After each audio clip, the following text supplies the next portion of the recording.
ನಂದು ಹಂಗೆ ಆಗಲಿ, ನಂದು ಆಗಲಿ ಹಂಗೆ ಆಗಲಿ. ಈ ಥರ ಗಾಳಿಲಿ ಬಂದು ಎಷ್ಟು ವರ್ಷ ಆಯಿತು.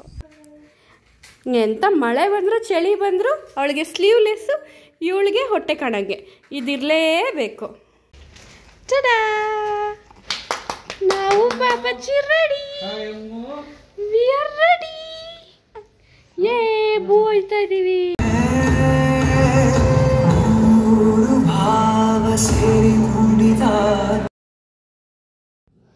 Hi friends, welcome back to my channel Manasa Alok Kannada channel. ಇವತ್ತಿನ ವಿಡಿಯೋ ಏನಂದರೆ ಮದುವೆದೇ ಪಾರ್ಟ್ 2 ವಿಡಿಯೋನ ಅಪ್ಲೋಡ್ ಮಾಡ್ತಾಯಿದ್ದೀನಿ. ಹಾಗೆ ಮೊದಲನೇದು ಪಾರ್ಟ್ 1 ವಿಡಿಯೋ ತುಂಬಾ ವೈರಲ್ ಆಗಿ ಓಡ್ತಾ ಇದೆ.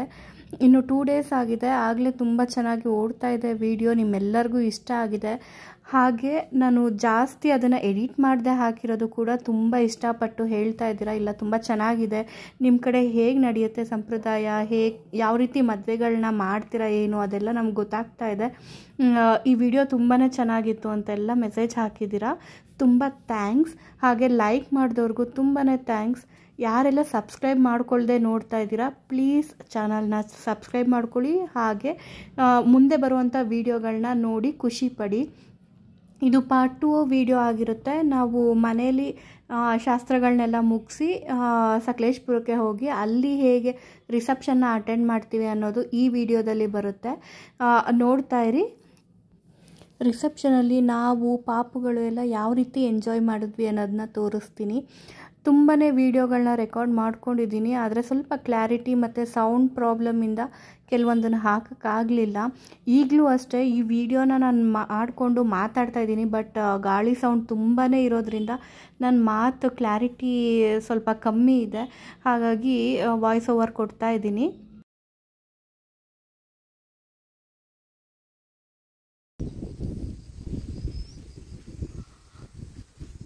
ಈ ಥರ ಗಾಳಿಲಿ ಬಂದು ಎಷ್ಟು ವರ್ಷ ಆಯಿತು, 1 ವರ್ಷ ಆಗಿದೆ ಅಷ್ಟೇ.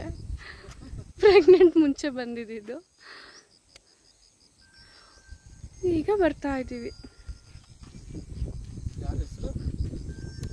ನಂಬರ್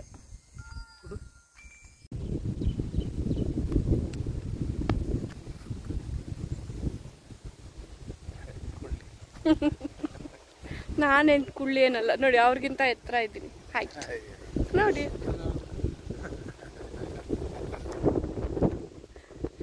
ಕುಳ್ಳಿ ಏನಲ್ಲ, ನಾನು 6 ಅಡಿ ಇದ್ದೀನಿ.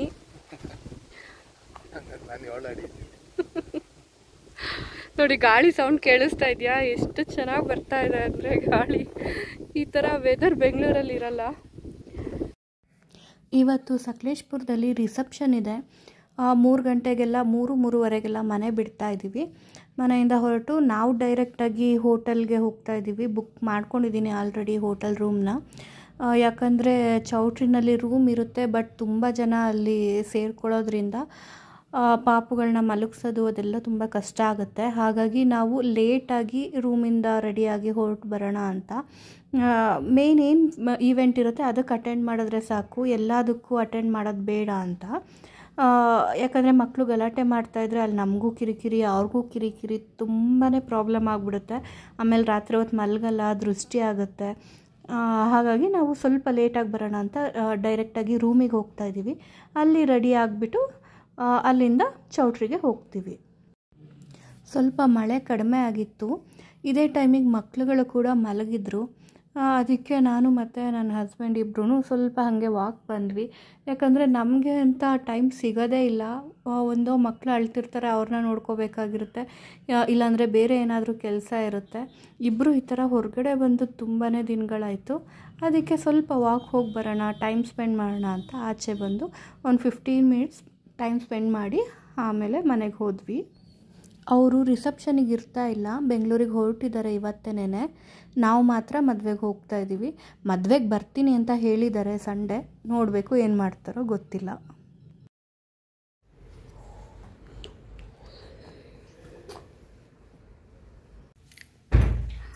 ಹೋಟೆಲ್ಗೆ ರೀಚ್ ಆಗಿದ್ದೀವಿ. ಫೈನಲಿ ಮಳೆಯಿಂದ ಮುಕ್ತ ಆಗಿ ಬಂದಿದ್ದೀವಿ. ಮಳೆ ಕಡಿಮೆ ಆಗಿದೆ, ಸಕಲೇಶ್ಪುರದಲ್ಲಿ ಹೋಟೆಲ್ ಮಾಡಿಕೊಂಡು ಈಗ ಇಲ್ಲಿ ಸ್ಟೇ ಆಗ್ತಾಯಿದ್ದೀವಿ. ರಿಸೆಪ್ಷನ್ಗೆ ರೆಡಿ ಆಗಬೇಕು. ಸೊ ಸ್ವಲ್ಪ ಫ್ರೆಶ್ ಅಪ್ ಆಗೋಣ ಅಂತ ಬಿಸಿನೀರಿಗೆ ಹೇಳಿದ್ದೀವಿ. ಬಿಸಿನೀರು ಬರೋ ತನಕ ಎಲ್ಲ ಅರೇಂಜ್ಮೆಂಟ್ ಮಾಡ್ಕೊಳ್ತಾ ಇದ್ದೀವಿ. ಬಂದಿದ ತಕ್ಷಣ ರೆಡಿಯಾಗಿ ಹೊರಡೋದಷ್ಟೇ. ಪಾಪುಗಳಿಲ್ಲ ಆಟ ಆಡ್ತಾ ಇದ್ದಾರೆ. ಬೆಚ್ಚಗಿದೆ ರೂಮು, ಹಾಗಾಗಿ ಆರಾಮಾಗಿದ್ದಾರೆ. ಮೊಬೈಲಲ್ಲಿ ಚಾರ್ಜ್ ಇರಲಿಲ್ಲ ಅಂತ ಚಾರ್ಜಿಗೆ ಹಾಕಿ ವಿಡಿಯೋ ಮಾಡ್ತಾಯಿದ್ದೀನಿ. ಸೊ ಎಲ್ಲ ಕೆಲಸ ನಡೀತಾ ಇದೆ. ಪಾಪು, ಧರಣಿ ಪಾಪು, ಧರಣಿ ಪುಟ್ಟಿ, ಹಾಯ್. ಎಂಥ ಮಳೆ ಬಂದರೂ ಚಳಿ ಬಂದರೂ ಅವಳಿಗೆ ಸ್ಲೀವ್ಲೆಸ್ಸು, ಇವಳಿಗೆ ಹೊಟ್ಟೆ ಕಾಣಂಗೆ ಇದಿರಲೇಬೇಕು. ಹಾಂ, ಮುಚ್ಚಿಬಿಟ್ರೆ. ಪಾಪುಗಳಿಗೂ ಬಟ್ಟೆ ರೆಡಿ ಇದೆ. ಆಮೇಲೆ ಎಕ್ಸ್ಟ್ರಾ ಒಂದು ಬೆಡ್ ಹಾಕಿಸ್ಕೊಂಡಿದ್ದೀವಿ, ಯಾಕಂದರೆ 3 ಜನ ಇರೋದ್ರಿಂದ. ಇದು ನೈಟ್ ಓಪನ್ ಮಾಡಿಕೊಂಡು ಮಲಗೋದು. ರೂಮೇನೋ ವಿಶಾಲವಾಗೇ ಇದೆ, ಚೆನ್ನಾಗಿದೆ. 2000 ರೂಪೀಸ್ ಆಯಿತು. ಬಿಸಿನೀರೊಂದು ಇವಾಗ ಈವ್ನಿಂಗ್ ಇಲ್ಲ ಅಂತ ಹೇಳಿದ್ದಾರೆ. ಸೊ ಬಿಸಿನೀರನ್ನ ತರಿಸ್ಕೊಳ್ತಾ ಇದ್ದೀವಿ. ಒಂದೇ ಬಕೀಟ್ ಅಂದಿದ್ದಾರೆ. ಒಂದೇ ಬಕೀಟಲ್ಲಿ 3 ಜನ ರೆಡಿ ಆಗಿಬಿಟ್ಟು ಹೊರಡೋದು. ಬೆಳಗ್ಗೆ 6 ಗಂಟೆಗೆ ಬಿಸಿನೀರು ಬರುತ್ತೆ, 6ರಿಂದ 9 ಅಂತ ಹೇಳಿದ್ದಾರೆ. ಸೊ ಅದೇನು ಪ್ರಾಬ್ಲಮ್ ಇಲ್ಲ. ಬಾಯ್ ಬಾಯ್. ಟಡಾ.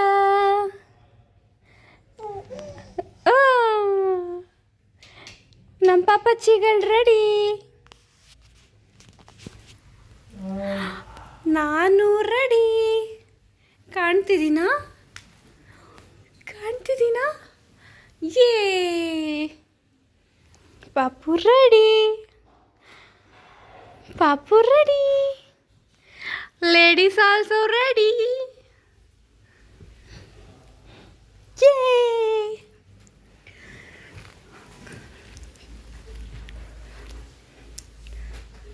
ನಾನು ಡ್ರೆಸ್ ಹಾಕ್ಕೊಂಡಿದ್ದೀನಿ, ಸೀರೆ ಉಟ್ಕೊಂಡಿಲ್ಲ. ರಿಸೆಪ್ಷನ್ ಅಲ್ವಾ, ಹಾಗಾಗಿ.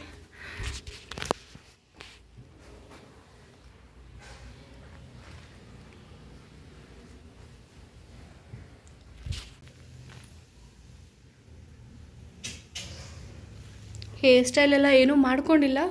ಮಕ್ಕಳನ್ನ ಎತ್ಕೋಬೇಕಲ್ಲ, ಎಲ್ಲ ಅರ್ಧಂಬರ್ಧ ಎಳ್ಕೊಂಡೋಗ್ಬಿಡುತ್ತೆ, ಹಾಗಾಗಿ.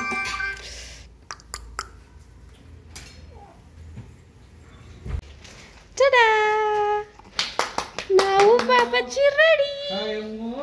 V are ready. ಯೇ, ಬೂ ಹೋಯ್ತಾ ಇದ್ದೀವಿ. ಕೊಡ್ತೀನಿ ನೋಡಿ.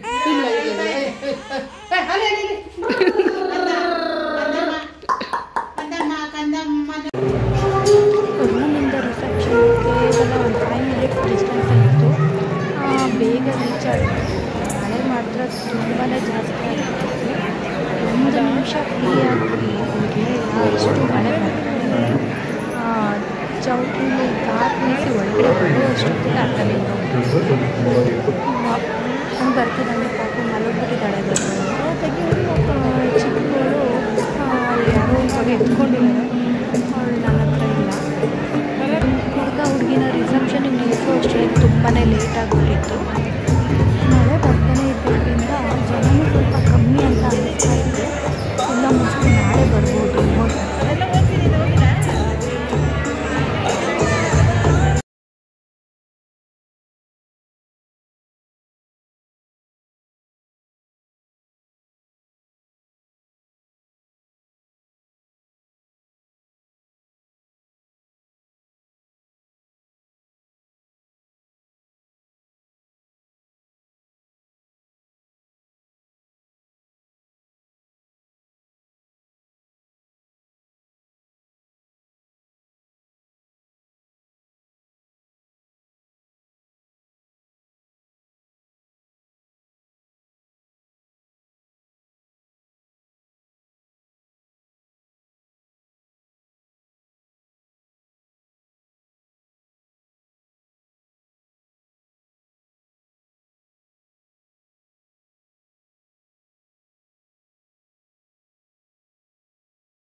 ಎಲ್ಲ ಆರಾಮಾಗಿದ್ವು.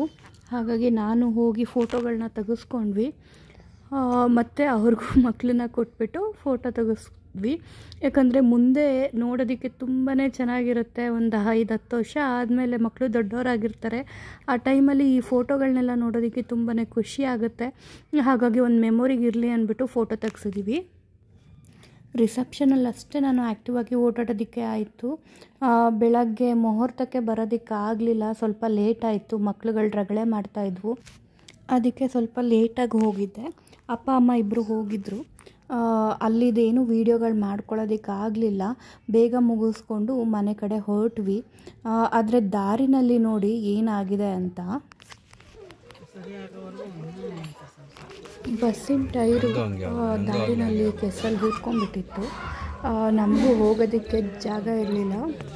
ಸೊ ಕಷ್ಟಪಟ್ಕೊಂಡು ಅಲ್ಲಿಂದ ಮುಂದಕ್ಕೆ ಹೋಗಿದ್ದಾಯಿತು. ಇದು ಆ್ಯಕ್ಚುಲಿ ನಮ್ಮ ಮನೆ ಹತ್ರನೇ, ಬೊಮ್ಮನ ಕೆರೆನೇ. ಇನ್ನೊಂದು 1 ಕಿಲೋಮೀಟ್ರ್ ಇದೆ ಅಷ್ಟೆ.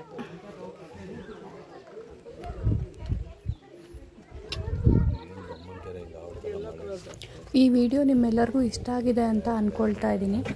ಮುಂದಿನ ವಿಡಿಯೋದಲ್ಲಿ ಪಾರ್ಟ್ 3 ವಿಡಿಯೋದಲ್ಲಿ ಮಕ್ಕಳನ್ನ ಹೇಗೆ ಮನೆ ತುಂಬಿಸ್ಕೊಂಡ್ರು ಅಂತ ನಿಮಗೆ ತೋರಿಸ್ತೀನಿ. ಅಲ್ಲಿ ತನಕ ನನ್ನ ವಿಡಿಯೋನ ನೋಡ್ತಾ ಇರಿ, ಲೈಕ್ ಮಾಡ್ತಾ ಇರಿ.